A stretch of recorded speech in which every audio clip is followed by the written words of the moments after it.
Marxists, albeit repackaged, are here in America, and they're stronger than ever.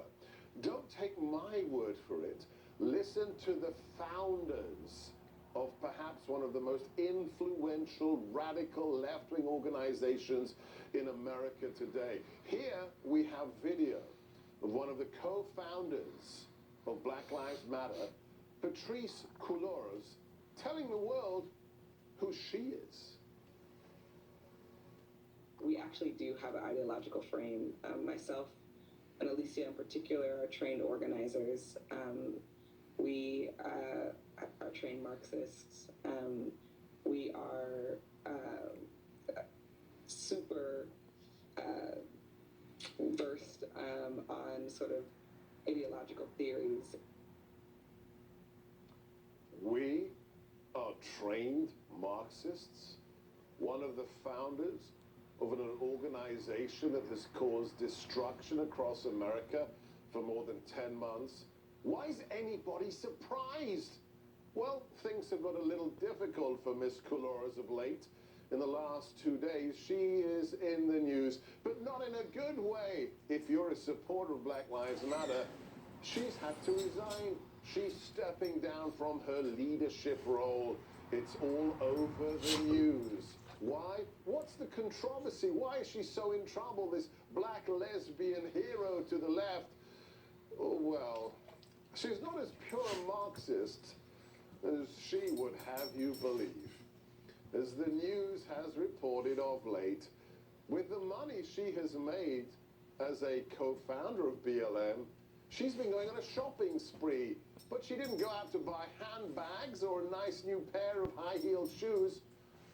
She went on a real estate shopping spree, buying mansion after mansion for herself, buying houses I mean, how many houses do you need as a Marxist? 4 houses in just the space of a few weeks? I guess it pays to be a Marxist in America.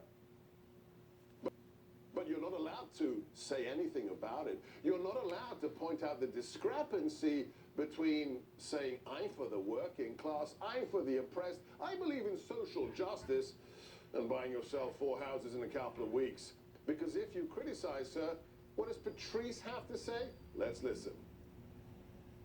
And the fact that the right-wing media is trying to create hysteria around my spending is frankly racist and sexist.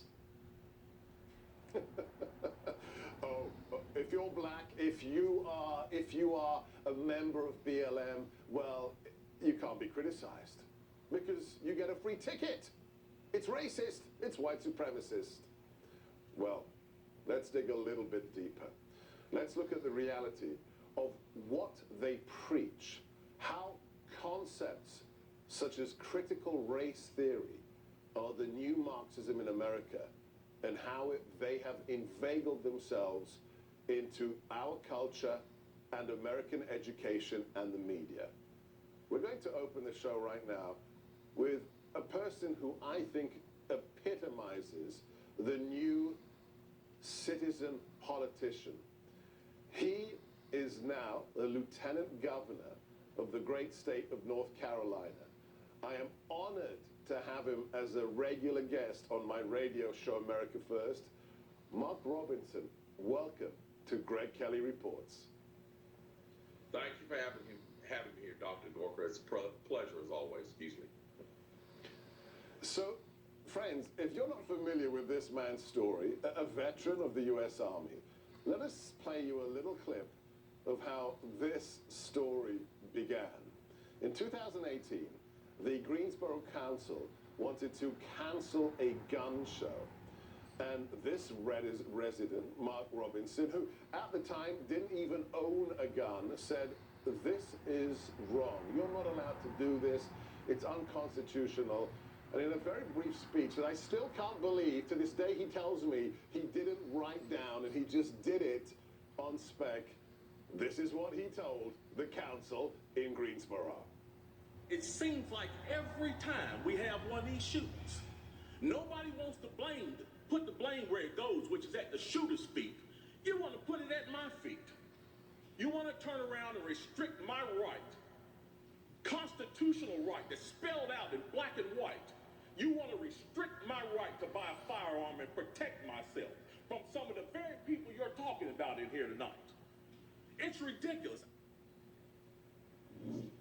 If you haven't seen the whole video after the show late at night, you've got to watch it. It's incredible. And that went viral, and now he's the lieutenant governor.